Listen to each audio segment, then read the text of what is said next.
And welcome into Hockey Sense, brought to you by First Community. Hey, welcome into everybody. And listen, we've been doing this now for a little bit over a month. We appreciate all of you who have been listening to the show for the last 20 plus years and now have found us here on YouTube and the podcast app.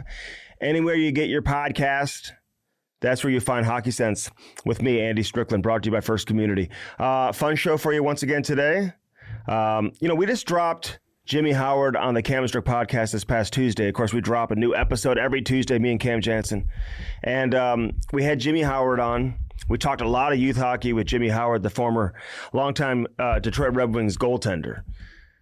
And he was the coach of the Brick team out of Detroit that just won the Brick tournament, which is arguably the biggest youth hockey tournament going in the world right now. You know, for years, the Pee Wee Quebec tournament always held that title and always had that distinction of being the most popular youth hockey tournament in the world. They probably still are.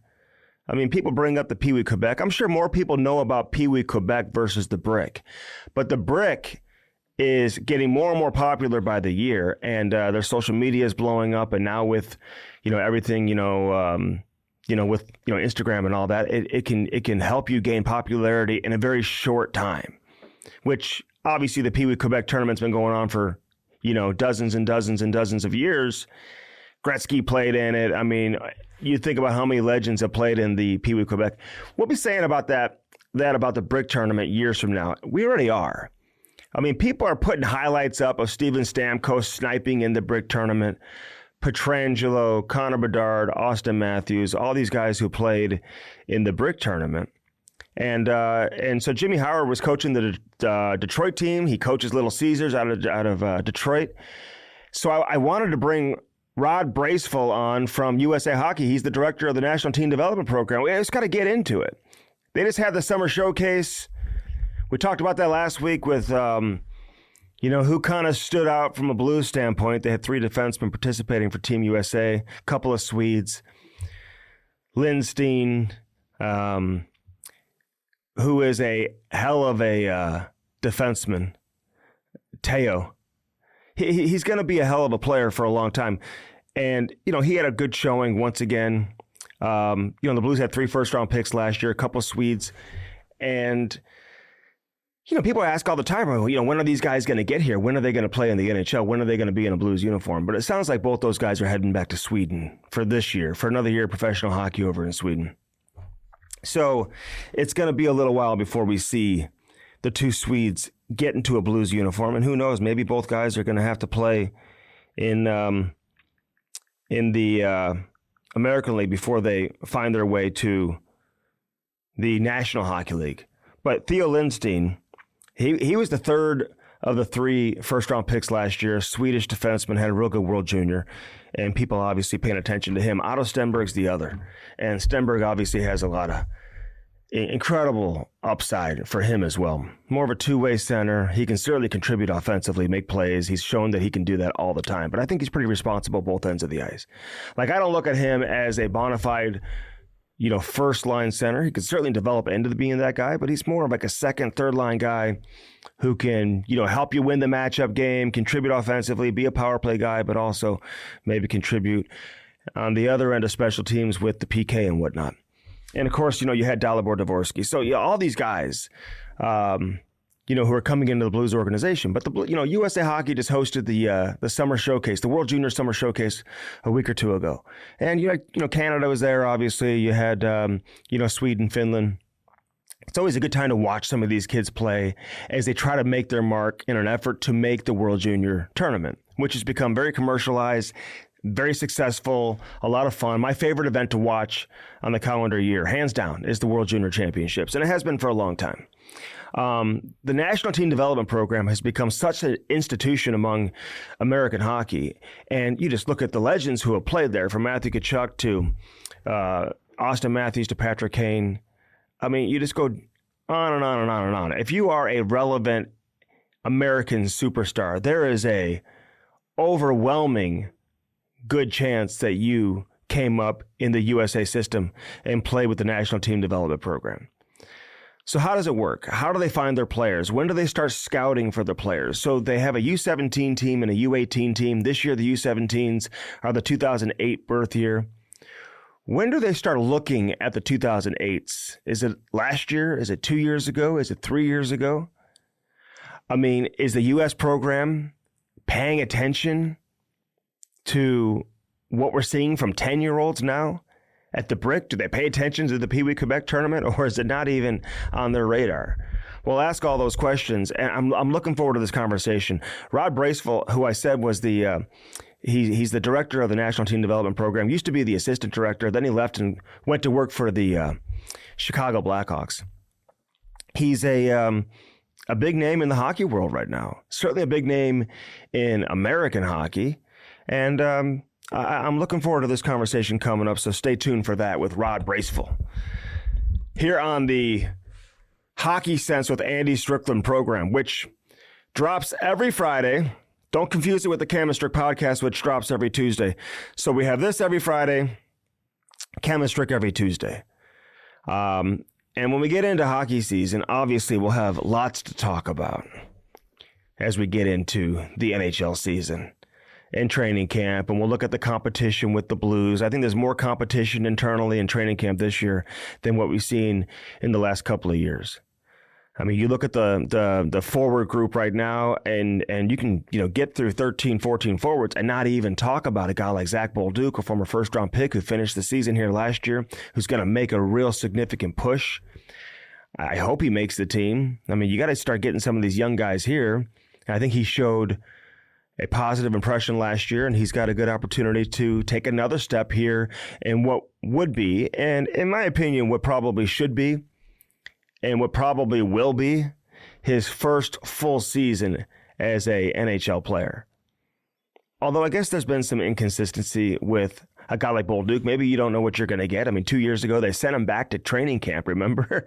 Like, the first wave of cuts, he was out of here. And then didn't go down to the Quebec League and pout, played for Patrick Waugh, ended up winning a Memorial Cup.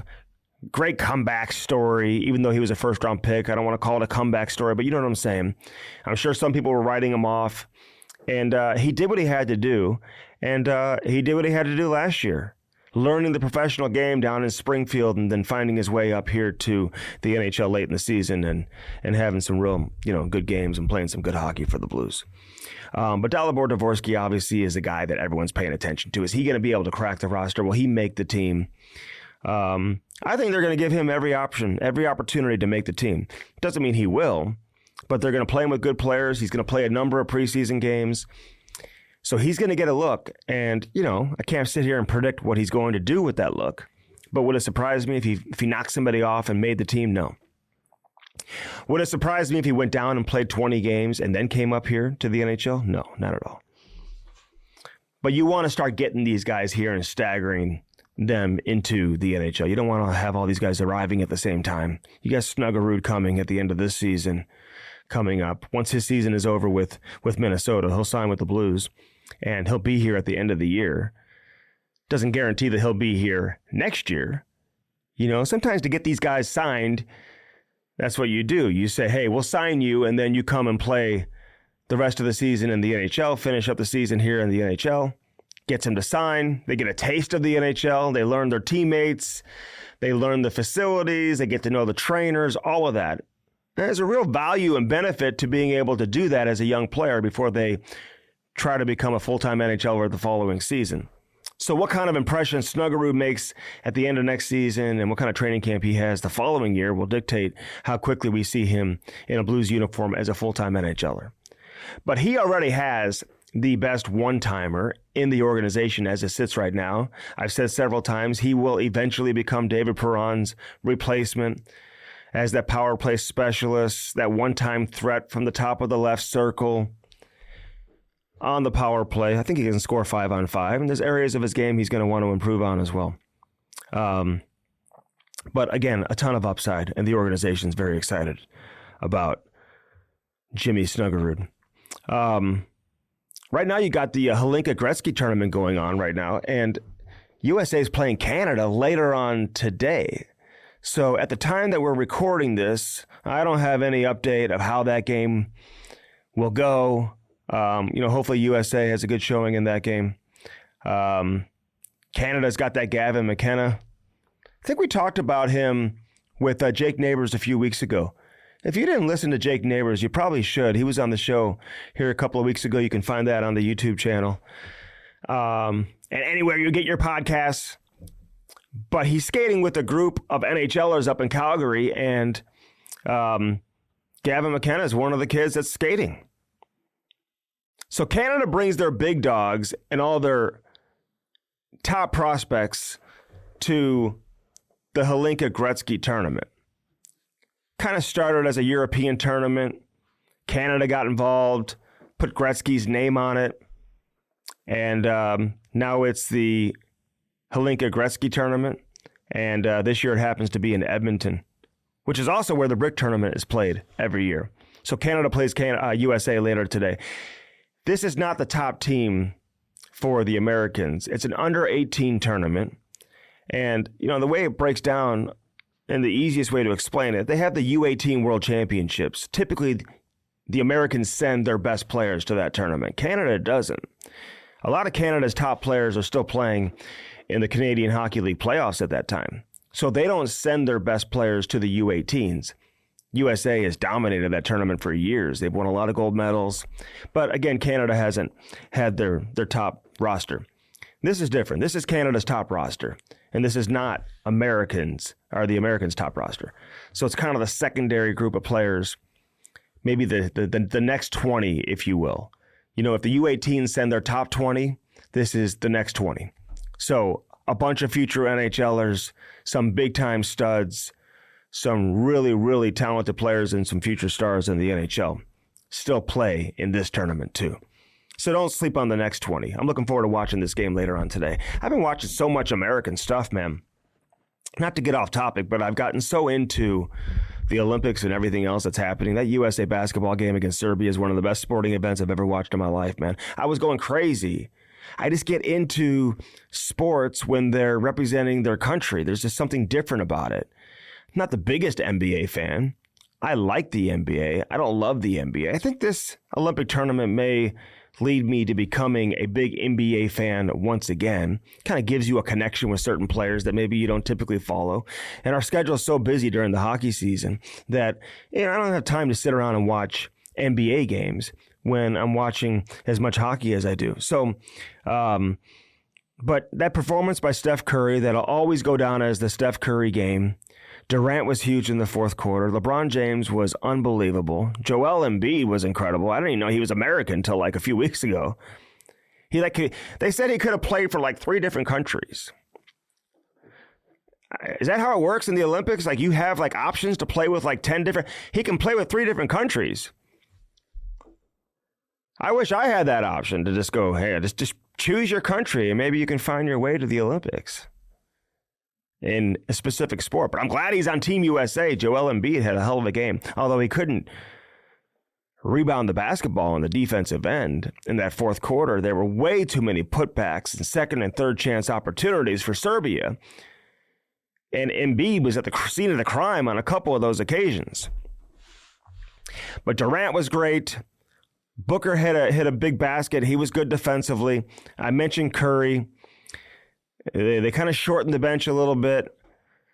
They had some guys come in for a very short period of time just to give some guys a rest late in the third quarter. I think they were down by like 13 points or something like that with 7.5, something to go in the fourth quarter. So one of the greatest comebacks we've seen. Carmelo Anthony sitting courtside. You had all these celebrities there, man. It was cool. So now they got to play France in the gold medal game. So I'm looking forward to that one. France is going to have the home court advantage. And then you've got the American girls playing in the gold medal soccer game, I believe, against Brazil. That's coming up this weekend, too. So maybe we'll follow up with an update coming up next week on how all these games went. But good luck to Team USA. So it's kind of an American theme on this edition of Hockey Sense because we've got Rod Braceful coming up here in just a couple of minutes. As always, Hockey Sense is brought to you by First Community, and we love our friends over at First Community. They have so many things going on at First Community right now. Listen, open up a new bank account. They've always got good rates. you're looking for, to buy your first home, to buy a car, all of that type of stuff if you're looking for loans. But I just love the connection they have to the local hockey community here in St. Louis through that Little Blues program. It's where my son started. It's where a lot of kids started playing hockey through Little Blues. And you just get, 6, 7 ice time, something like that, good coaching, but all the equipment comes with it. It's a very small price. And I always say to parents, man, do this first before you decide you want to commit thousands and thousands of dollars to the sport. Find out if they like it. And if they love it, then you continue. My suggestion is to do the Little Blues program for at least a couple of sessions. You don't have to just do it once.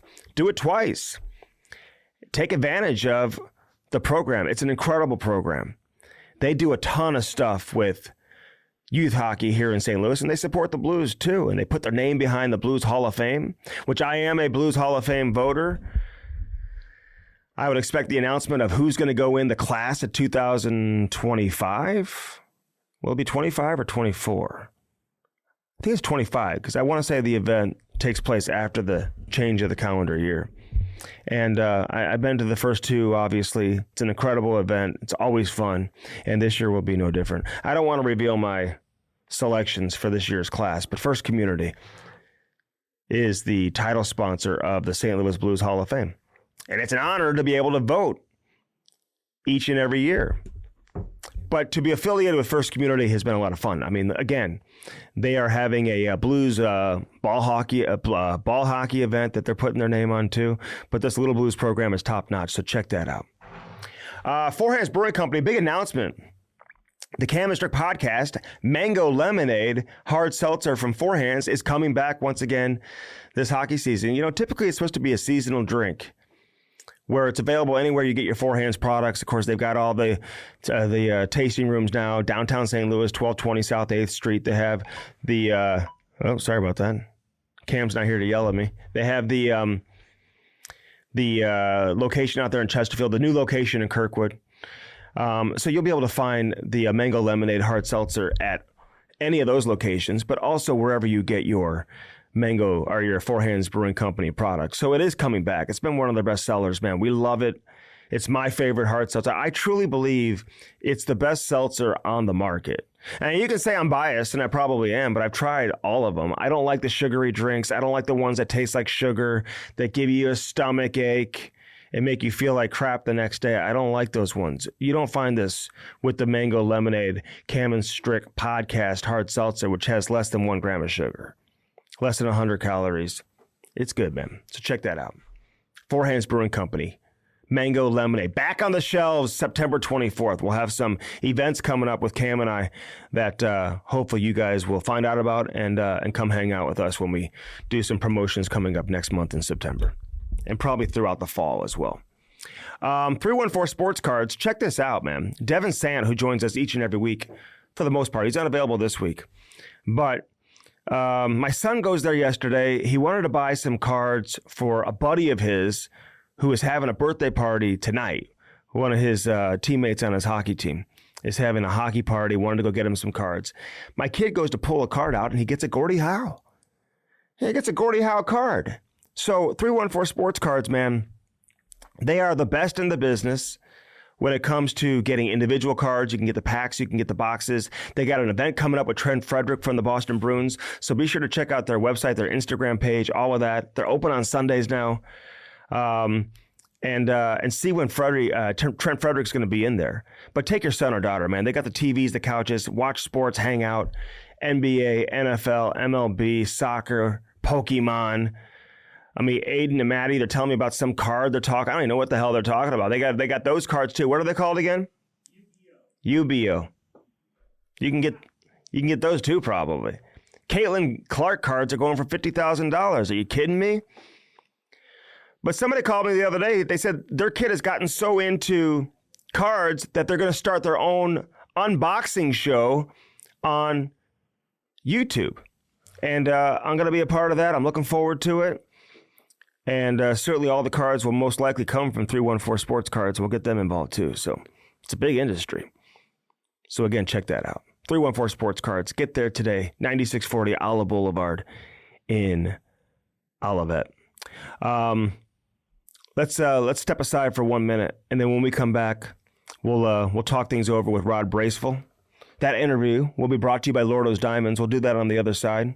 This is Hockey Sense. We're in the Half Coast Studios. Maddie's in the house. Aiden's in the house. And we're talking some USA hockey.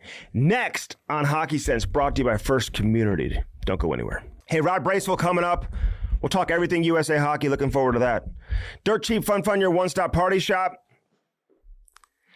Get there and get there today. Dirt cheap, baby.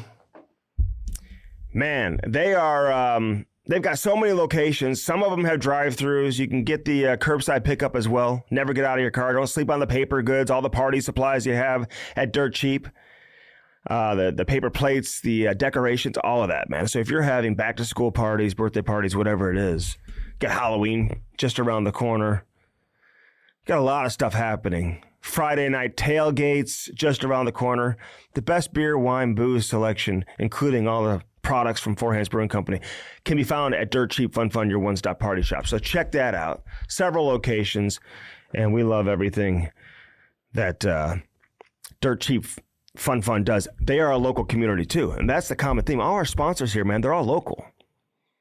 So the Wallace family, one of the best families in the region, man. They give so much back to the city of St. Louis, just like Kevin Lemp does with Four Hands and Devin Sant with 314 Sports Cards and everybody. So, again, Dirt Cheap Fun Fun, your one-stop party shop. So what camp, are you doing the top 68 camp this week? Which camp are you doing right now? Or you have your own camp? You know what? It's a development camp. You know, you think about NHL teams when they draft players, they're good players. You go to development camp. From a player's perspective, obviously they want to showcase themselves, but you're learning new things so you can take with you when you go to your season, how to apply certain things to your game, how to talk to your coaches, how to get better within a team system, but obviously individual as well, because they all have goals. So I came up with the concept with a few people, and I wanted to get these kids in front of pro coaches, college coaches, NTDP coaches, every level that they strive to play at, and hear it from the source. Some parents are telling them the right things. They're hearing it in other places, but it means more, as you know, when it comes from the people that they see on TV, the people that they watch and follow. And at the end of the day, the players are striving to get to those places. So who better to hear it from than from the source themselves? So it's been great. We've had, the last couple of years, we've had a really good group of players, and this year it's the 09s as they're heading into their season. It happens to be the same year we're going to track this coming season. But, World Junior Summer Showcase was just last week. And before that, I was in Minnesota for Helenka. And I had Derek Lalonde, the head coach of the Red Wings, talk to the parents and players. And Sean Clark, who's the GM of Sioux City Musketeers, he spoke to them as well. But trying to show the American players that there's not one set path to make it. And everybody's on a different timeline, whether it's mentally maturing or physically maturing, but how to be ready once you get the call. And then once you get the call, how do you stay at that level? At the very beginning, so what's the name of the camp? What's the camp you're doing right now? It's called the LAD camp. It's called Learn, Apply, Develop. Okay. So I kind of came up with the concept from you get to learn these skills and attributions, but then you have to apply them to your game. We've all been to a hockey camp where you've learned something and it was pretty cool or something that was intriguing. But to apply it to your game and actually be able to develop those habits, it takes time. So they kind of get to learn certain skills and teachings. Then they're put in drills to actually apply those things. So when you get those reps, you can actually develop the habits. But then when you go to the gym every day, the next step is how do you be good at the gym every day, right? You got to get into a routine. And then how do you apply things? Then those become habits. It's the same in hockey. And I think for these kids, they're all talented. They all can do all sorts of things we cannot teach. Mm-hmm. That's where the game has gone, which is cool to see. But there's little things that they need to learn and develop, but they have to be in an environment to learn those things and apply those things. And that's how they develop those habits. And it's tough in youth hockey because they're playing a team sport. It's a team game. And although everybody has individual goals and aspirations, you have to balance that. You have to do it within the coach's discretion and how the coach wants you to play. And there's a lot of stuff track on wins and losses and stuff like that. So sometimes they get lost in translation, but No, just trying to help the kids continue to get better. And like I said, they all have these goals and aspirations, but once you get there, how do you stay there and have success? Yeah. So how many kids are there, by the way, that are invited? 60. We kind of keep it small. Okay. Okay. So it's interesting. I'm going through it right now. You learn so much. My son is still pretty young, but just being involved with youth hockey here in St. Louis, man, I've seen so many kids go through it. A lot of our kids have been to your camp too. So, Yeah. It's Alex Brooks I've worked with when I worked with the Blackhawks, and he came up and his kid got to go through it. And, I think, and you could talk to him about it. I think what he liked is there's all these events that you just come, you play 4 games, and you go home. You're not really sure if you did well or not. You get a couple points and you play with some good players, but you don't really know. There's no feedback. There's no takeaway. I think the biggest thing for me is I wanted kids to have takeaway and have things that they can learn, and then apply it to themselves and then develop those habits. It's kind of how we came up with the name. And that way that, especially too, with it being this late in the summer, they're going to be able to use those things as they go into their season. Yeah. Which is huge. Listen, there's so much pressure on kids nowadays, and parents too, to feel like they've got to do everything and be involved with everything. We just had Jimmy Howard on our podcast actually last week. He was coaching the brick team, and it's like for that 2-week period, we treat these kids like they're NHLers, man. I mean, it's all over social media. There's kids getting endorsement deals. You see them on social media. But from your perspective, how much are you paying attention to kids that young? I mean, it used to be the Pee Wee Quebec tournament too was kind of the biggest youth hockey tournament in the world. Probably still is. The brick obviously is getting a lot of attention, but are those kids even on the radar yet for USA Hockey at that age? Or do you truly just pump the brakes and wait till they get a little bit older? You got to wait till they're older. The only reason I knew about the brick this year is because actually Chad Kalarick, who's one of our coaches here, he's assistant coach of our U18 team with Greg Moore and Ryan Hayes. Yeah. His son was on that team, so he actually helped out Jimmy. But that's the only reason why I knew about the brick. Obviously, I know about the brick tournament, but that's the only reason why I knew about the teams and how they did this year because of Chad's son. But honestly, for me, kids need to have fun in the sport.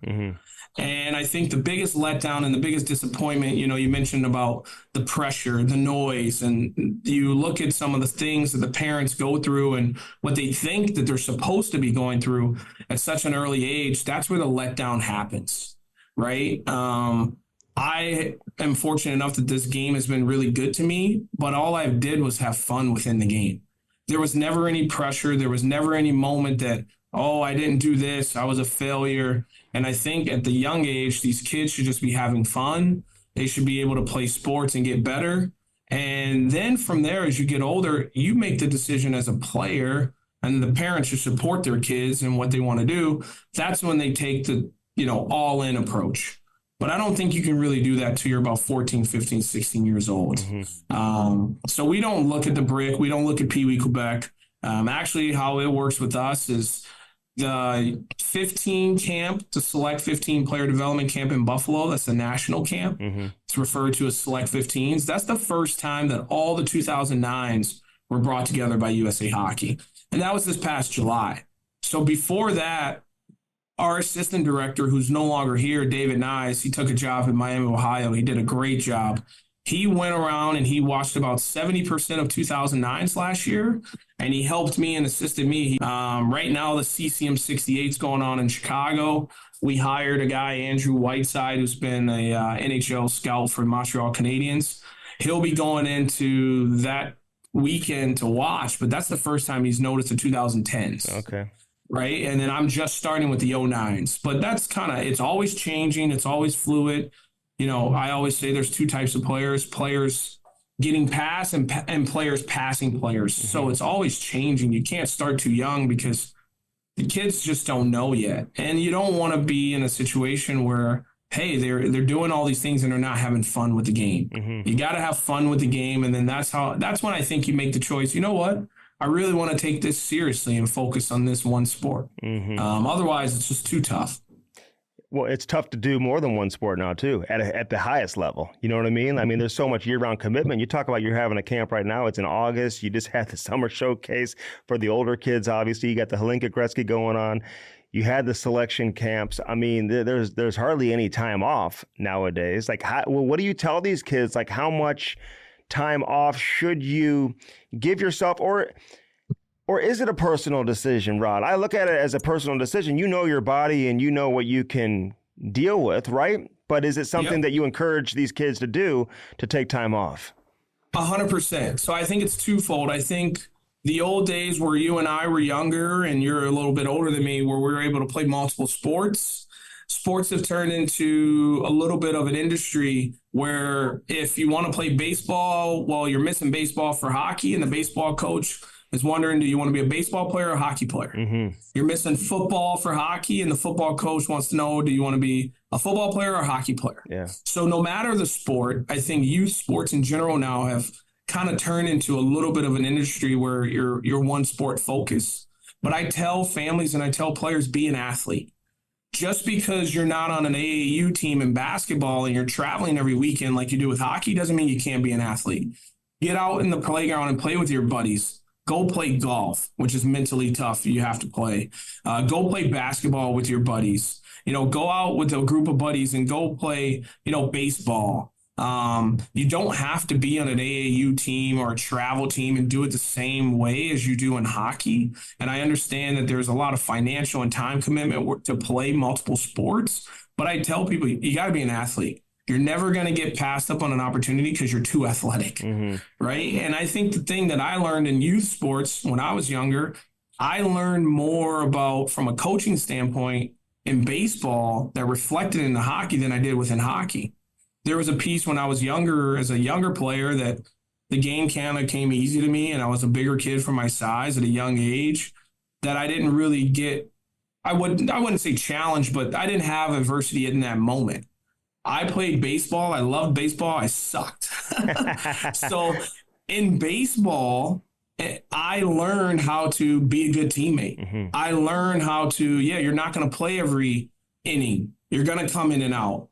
But you have to be a good teammate, and you have to work harder. And if there's things that you want to strive for, well, you got to put in the work. I took that with me to hockey, and I didn't learn that in hockey. I learned it in another sport because I was in a different environment and different position. But I tell families, though, from the athleticism standpoint, go be an athlete.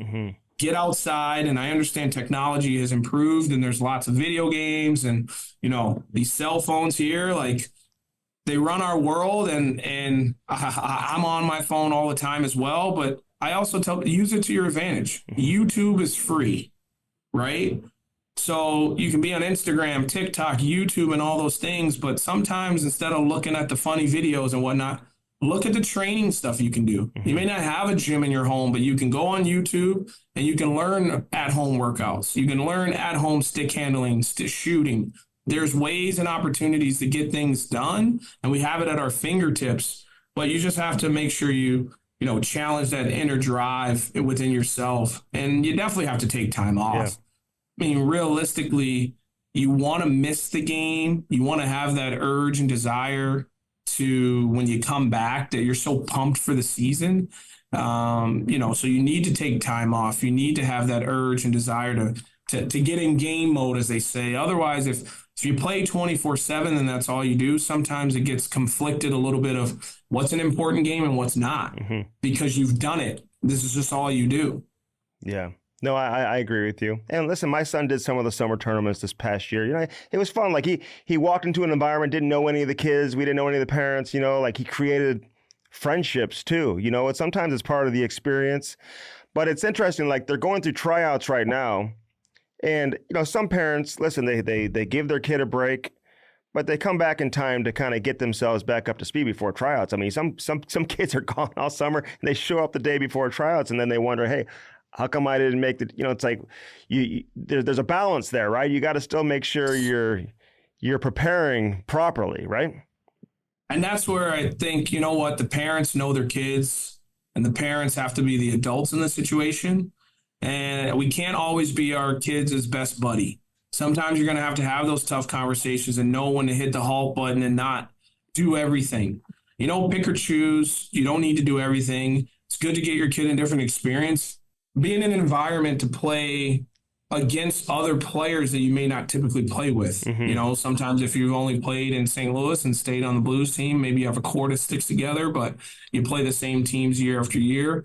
You get to be on a team with someone else. You get to have a different coach and a different voice. You get to play with other players. So there's definitely some benefits through that too, but it doesn't mean you need to do it every weekend. And I think the biggest thing is picking and choosing. If you play 50 games throughout the year, you don't need to chase another 25 in the spring, summer. Yeah. We can all agree that the most important time for, the kids' seasons, no matter or the player seasons, is in season, not out of season. So the 25 games out of the season that you think are so important, they really aren't. So listen, they really are. So you're in charge of the National Team Development Program, which, I mean, you just look at any NHL roster, any American superstar that's come through the game over the course of the last 40 years or whatever. How many every year? 30 plus years that the National Team Development Program has been around, whatever it is, man. Tell me. Yeah. But they probably have come through it. And I love watching the World Junior Tournament. And there's so much that we've had so many St. Louis kids that have come through the National Team Development Program too. I haven't really hardly heard anyone that had a negative experience. They're all better off after going through it. But how did you get involved, and what has this meant for your career? I know you spent some time in the NHL as well doing some scouting, but what has this meant for your career just in terms of being around these elite athletes? Me growing up as a player, I was never at the level to have the opportunity to play at the NTDP. I knew players in my birth year that had the opportunity to play, guys that I played against growing up, and followed their careers. And you know what? Like, hockey's been good to me. I'm a firm believer. If you're good to the game, it's good back to you. I was working in hockey. I was coaching in Detroit, AAA. I was scouting in the USHL while coaching. And after doing that for a couple of years, I switched organizations. I worked for Sioux Falls for 3 years while coaching for CompuWare and Little Caesars. And then I went over to work in Muskegon for a year before coming to the U.S. program. So I worked 3 years. My first year as the assistant director, my first term. And then I went to the Blackhawks for 2 years. And then I came back last year as the director. Like this time last year, I came back at the end of July. And it's been awesome. And honestly, I think for my job, there's only going to be a fortunate enough of 23, 24 players to make our U17 the following year. But we want to make sure we educate those 100 players, because there's 100 player and families that are really good players, and it's going to happen at different rates for all of them. And I look at the World Junior Summer Showcase as a prime example. When you get to that, you want all the best players at 18, 19 years old. And we want to take the best group into that tournament to put our best foot forward. The NTDP is an incredible opportunity, but I think the cool piece coming back, I've been able to be involved with the Five Nations tournament as well as the Lincoln tournament, and that's a group of players that are outside of our program. Yeah. So I truly enjoy that. You know what? There's a group of good players. We picked 23 of them this past year with the 08s, and there's obviously more than 23 good players. There's different reasons why we picked, we want the best players, but it's also the best fit. And those other groups of players, they still get an opportunity to play international. So out of the Select 16 Festival, they selected a team to go to the Five Nations tournament. And then out of the Select 17 Festival, they selected 36 players to go to the Halinka camp. And I had the good fortune of being involved in that. So we're able to track these players all the way up. And, the Halinka, U.S. plays Canada tonight at 9:30 or tomorrow. And, it's tonight, sorry. It's a big game. It's a big game. And it's good for USA that we have 40 plus players being able to have international experience, being able to represent their country. And I think that when you look at the development model across the board, that's really put us over the edge compared to some of the other countries. Just because of some of the other countries, they have their 20 to 25 players in that birth year, and they just stick with it, And when you get to the World Juniors, which is the big one, we want to be the best. And then from there, we want to win a men's world championships. We want to win the Olympics. Obviously, the Four Nations Cup is a new one that's coming between Sweden, Finland, us, and Czech. So excited about that. But I think the USA Hockey's done a really good job, and I'm just happy to be a part of it. Yeah, and there's always late bloomers too, man. I mean, and the Blues just took that Colin Ralph kid who you can't help but Oh, notice yeah. because he's a monster on the ice, man. Yeah. And he was playing midget AAA last year, with Shattuck. It's like it's an amazing story, and obviously with him being drafted, the next 2 years will be huge for him as he goes to college. Like, I'm curious to see where he's at in 2 years from now, you know what I mean, after playing college hockey for a couple of years. So. And it's great because I've been able to track him without even like tracking him. Mm-hmm. That makes sense. I've seen Shattuck play, and Colin Ralph was a bigger kid who was a little bit awkward and lanky, and then he starts growing into his body and he starts getting physically stronger, and he's still taking those steps. And I think college hockey will be a good push for him. And then all of a sudden, at his rate, he didn't play on the Holinker Five Nations team, but that's okay because now, he's making a push to try to be in the World Junior team. Noah Powell is another example. He's a kid from Chicago. He played in Dubuque the past 2 years. He went from, 8 goals to 40, in his second year playing in Dubuque. And it's just the development happens in so many different ways for each player. Each player has their own path, but it's great for us in USA Hockey that we can be involved in more facets than just obviously the NTDP to help these players along. Yeah. I was just talking to Zach Bogosian the other day, man. He was a third overall pick, but like playing in a small town in New York, no one really knew who he was, and then all of a sudden goes to the OHL and never really represented USA hockey ever, I think, until he played in the men's world championships, which is one of his first years playing professionally. So that was so I love those stories as much as I love the Patrick Kane stories or the phenom stories of some of these kids that or you hear about from the time that they're 13, 14, 15 years old. Yeah, I mean, Johnny Gaudreau, he leads the men's worlds in scoring for U.S. Jason Robertson's having a great career, start of a career, right? He's still young in Dallas. Second round pick, right?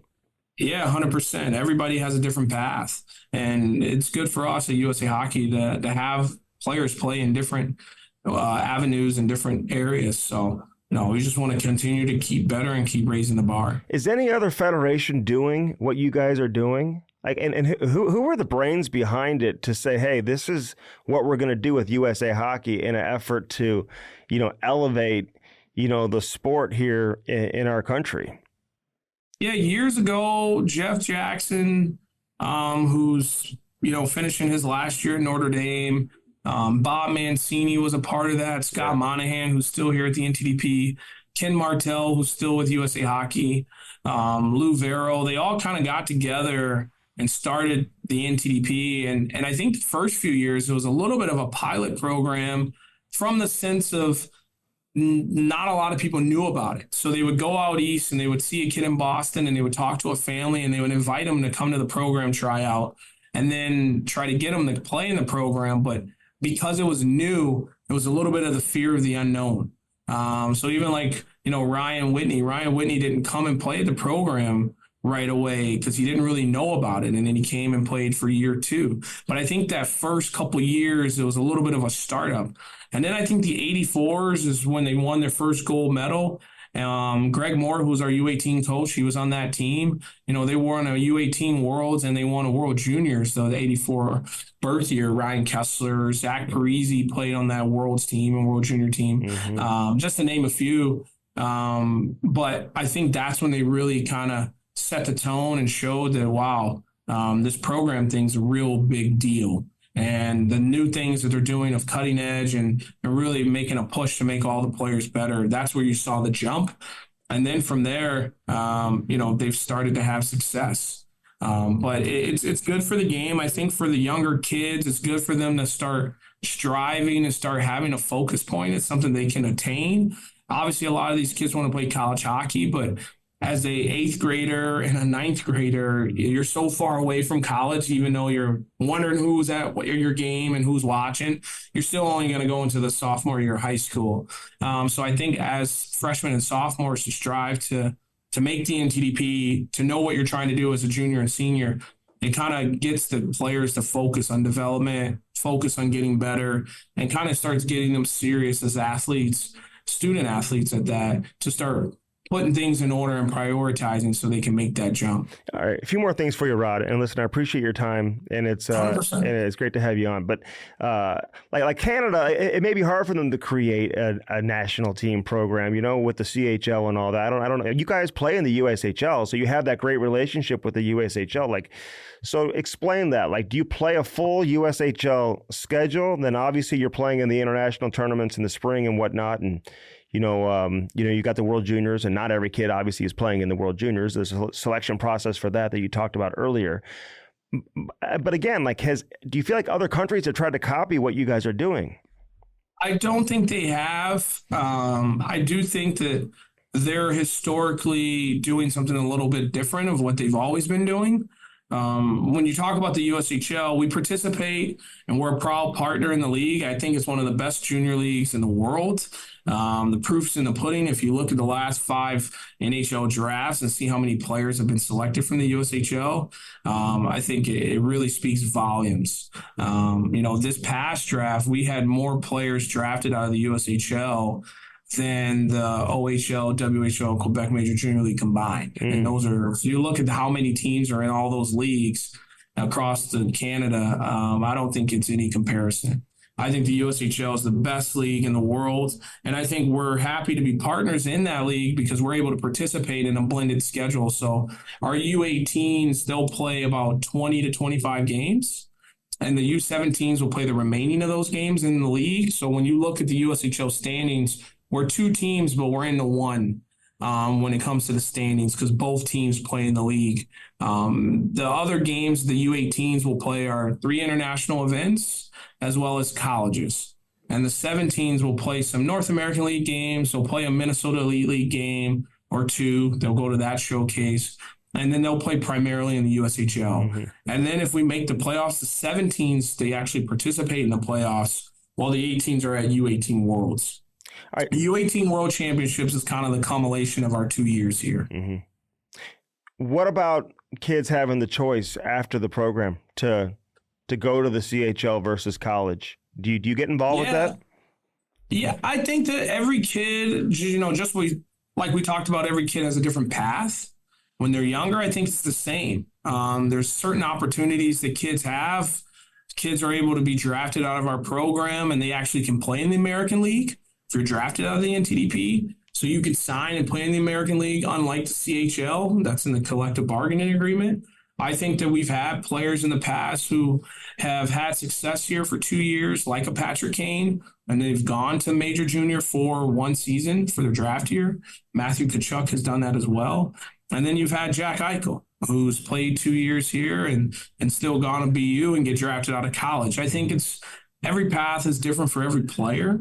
And I think the choice is, up to the player and up to the family. You're putting yourself in a situation that what you think will be best for you and you and your family. And I think that there's times that they ask us questions and they lean on us, but they're doing things to make sure that they continue to take those steps to the foundation that they've started after the 2 years here. All right, 2 more things for you. For those who aren't familiar, explain what's going on here for the 2 years. Kids are coming from all over the country. They're living with billet families.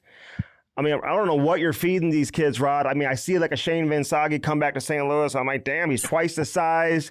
Same thing with Luke Cunnin back in the day and Trent Frederick and something. They just get, Clayton Keller was still, he was still the same, but still doing his thing, man. He's unbelievable. But now he's jacked, and the Tkachuks and everybody who came back, you can just tell the work that they're putting in. It's got to be hard, man. It can't be easy. It's probably not for everybody. But describe what you're doing with these kids over the course of the 2 years that involves not just the practices and the games and the tournaments that we see. Yeah, I think it's environment, it's culture, right? We create an environment. We teach players how to fail. We teach them how to handle adversity, but we're also there to pick them up. And we almost give them a little bit of a safety net from a standpoint of when they fail, we teach them why, and we teach them how they get out of it. And after 2 years, you have all the best players competing against each other every single day. So the practices are intense, and you have kids from all over the country all striving because they're all the same age. They're all striving. They've all made the same sacrifice. They've given up a sacrifice to be a normal high school student. They've given up the sacrifice to be a normal hockey player. and they push each other, and that's kind of the melting pot. And you know what? There's a month where these guys are good, and then these guys take off. And these guys have a thought of, wow, like, what are we doing wrong? When they're not. They're still really good, but now they push, and now they're pushing to be on the same level. And I think that it's the environment, it's the culture. You get everybody on the same page to push each other, to learn, to be a part of something that they know it's going to benefit them for life, not just on the ice, but off the ice.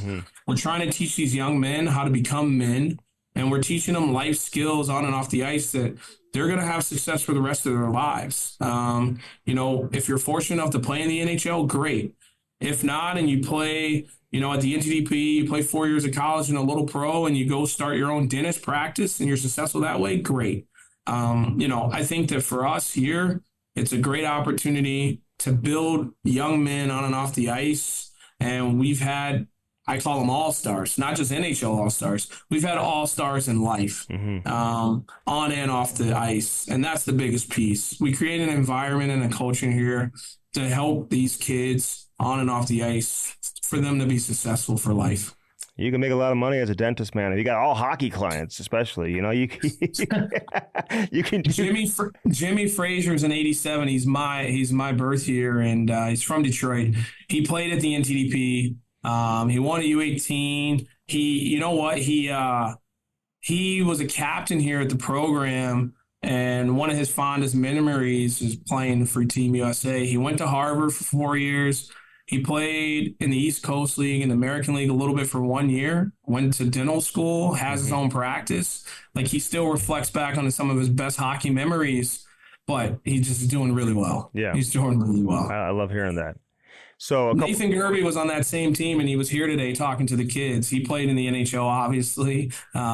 He's working for player development right now for Nashville Predators. But no, it's great to have both.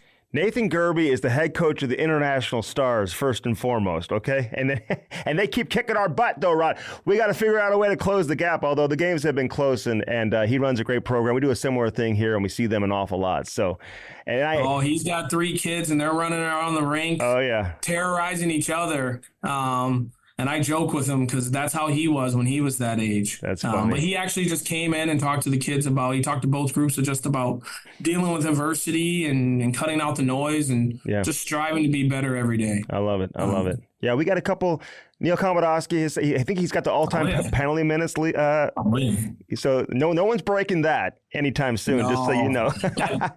I talk to Neil all the time. Obviously, he works for Vancouver. His son, George. I think that would never be broken. When they first were playing, they were playing OHL teams. They were playing a little bit of everybody. Yeah. Now, Neil's a tough customer, and he gets it from his dad. Oh, yeah. But no, great family, great dude. And Connor Dunlop he was one of the first captains of the World Junior back when I think he was in the first class with the National Team Development Program, who's coaching our team that my son plays on right now. So there's a lot of connection, man. All these kids have gone, but who, from St. Louis, a lot of kids have found their way there. But last thing for you, give me a couple names who just blew you away, Rod, right off the bat from a scouting standpoint. You knew this kid was headed for greatness from the first time you saw him. Like, we've heard some great stories, guys like Charlie McAvoy, who said, like, I wasn't even invited originally, and then I got a phone call when I'm in math class or English class or whatever, and he got the late invite, ends up becoming one of the best defensemen in the NHL. I don't think Austin Matthews was one of the top 5 players that you originally commit to each and every year. And, he's going to, be a Hall of Famer when it's all said and done. So, but who's somebody when you saw, you're like, oh my God, this guy is going to be incredible. Like, you just knew right away.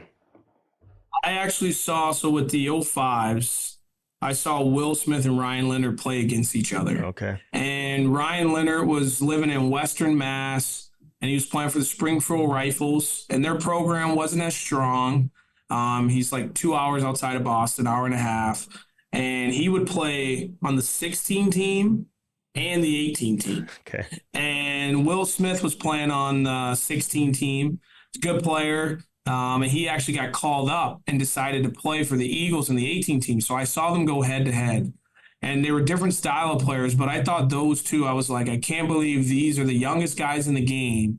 They both are called up playing against each other. Those two in their own rights, like, I thought, okay, these kids are program kids. Like, there's no doubt about it. And then you get to know the families, and then you start talking to the kids, and you start learning the background. Like, Ryan Leonard's family is a family of athletes. You know, his dad got drafted by the Knicks. His dad coached basketball, coached at UMass Amherst. That's why they were living in Amherst. Sisters all played college basketball. Like, you know, brother played for Green Bay, played at UMass, signed a free agent contract. Like, it's one of those things where you just know it's in the DNA. You know, Will Smith as well. So seeing those two for sure. But I think, honestly, it's the players that kind of catch your eye. You know they're pretty good, and you keep tracking them. And then, you know what? There's like this middle ground where you're like, okay, they're going to be big time. And I got to say that with the 04s, like Logan Cooley, he was a smaller player at the time. He was kind of growing. He was really skilled and he could skate, but he wasn't as dominant yet. Jimmy Snuggerud, same thing. Snuggerud's a St. Louis Blues pick. Like, I remember watching him, and he's this lanky, awkward kid, and he was just having fun out there. And I remember talking to his dad for the first time, and he's like, yeah, you know, our goalie left Chaska High School, and we got a freshman goalie coming in. We're just going to be competitive. We're going to leave it all out there. They weren't supposed to be anything, and you know, and he had a great year. But honestly, I take pride in finding those guys, because I call the one percenters. My grandmother, who just watched me play and I wasn't very good, she could have saw Will Smith and Ryan Leonard play and say, oh, those guys are good hockey players. But it's the Logan Cooleys and the Jimmy Snuggeruds and the guys that keep taking steps that they may not catch your eye right away, but they're doing the little things. They're getting better. You know that they're going to end up become players. Those, honestly, that's what I think the Americans game has evolved to. Yeah. Because it's not just those one percenters. Like, it's those secondary guys that are getting better every day, and they still can go be an NHLer every day. Like, Logan Cooley's an NHLer every day right now. Jimmy Snuggerud had the opportunity with St. Louis to sign, and he's going to play one more year. But you're right about Jimmy. And as long as you can one-time the puck the way that he can, like, his dad should have known they're always going to have a chance, man. They're always going to have a chance. Oh, the way him and Jimmy and Cutter Gauthier terrorized the goalies. They absolutely terrorized goalies. So, you know, I would hate to be a goaltender when those guys are shooting the puck. Yeah. Hey, man, listen, congrats on all your success personally and everything you're doing with the program. It's been a lot of fun to watch it evolve and get to where it is right now.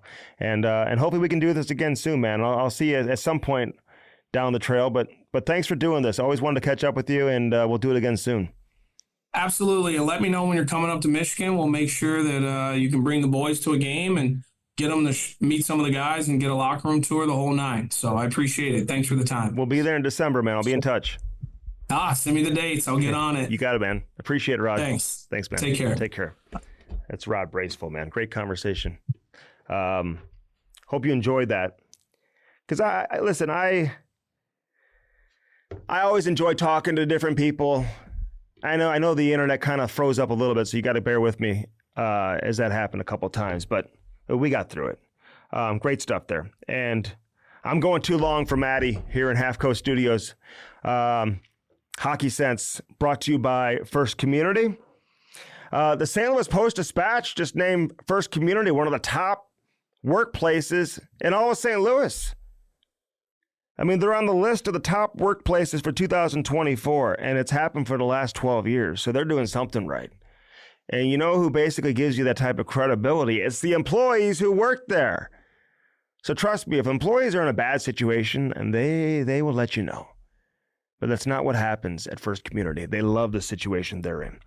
FirstCommunity.com. Check out everything they've got going on. Open up a new account today. Ask about the Little Blues program. If you've got a son or daughter that is interested in playing, people have asked me, what are the ages? 4 through 9. So, you know, and it's pretty much for those who have never played any type of organized hockey before. So kind of keep that in mind. Paul's Market. Listen, it's a great grilling day here in St. Louis. It's the only place I'll go to, man. I've got so many hockey players, man, that are getting all their steaks and seafood from Paul's Market, from Craig Berube on down. Jordan Bennington, David Perron, Pavel Buchnevich, Tarasenko, Bernie Federko, Braden Shen. We can go on and on and on. They all get their steaks from Paul's Market. Check them out. paulsmarketstl.com. Get it delivered no matter where you are, by the way. In the country, they will deliver it to you. A lot of people are getting them delivered, even those that live outside of St. Louis. I mentioned Dirt Cheap Fun Fun. Get all those Four Hands Brewing Company products, including the Cam and Strick Mango Lemonade Hard Seltzer. Look for it now. Four Hands Brewing Company, they're bringing it back in late September. We'll keep you posted on where you can find it here coming up and over the course of the next few weeks as we get into September. Of course, 314 Sports Cards, Devin Sant. Go visit him this weekend, 9640 Olive Boulevard in Olivet. The best selection of hockey cards you'll find anywhere in North America is at 314 Sports Cards. They're open on Sundays. Check out their incredible Instagram account as well and find out when Trent Freddie will be in the house. He'll be visiting. So check that out. He'll be live at 314 Sports Cards. Joseph Woll was just there over the course of the last few weeks as well. So we appreciate everybody for helping us out. Lordo's Diamonds. Hey, go see Mike and Jimmy Lordo, the best in the business. They've been around for almost 70 years. That tells you all you need to know about Mike and Jimmy Lordo. So get that special someone something special in your life. Lordo's Diamonds, baby. Subscribe to our podcast. Do it on YouTube. Do it on the podcast app, wherever you get your podcasts. We'll be doing this throughout the entire NHL season and looking forward to it. We go all year round. Again, lordosdiamonds.com, 314-432-8008. That's the phone number. For Maddie, for Aiden, for everybody, Rod Braceful, the director of the National Team Development Program, man, we really appreciate him joining us as well. And hope you guys all have a great weekend. It's a beautiful day today, so get out there and start grilling, have some fun, crack open a Cam and Strick Mango Lemonade, and join us next week and keep supporting what we're doing here on Hockey Sense and obviously the Cam and Strick podcast as well. I'm Andy Strickland. Have a great weekend, St. Louis.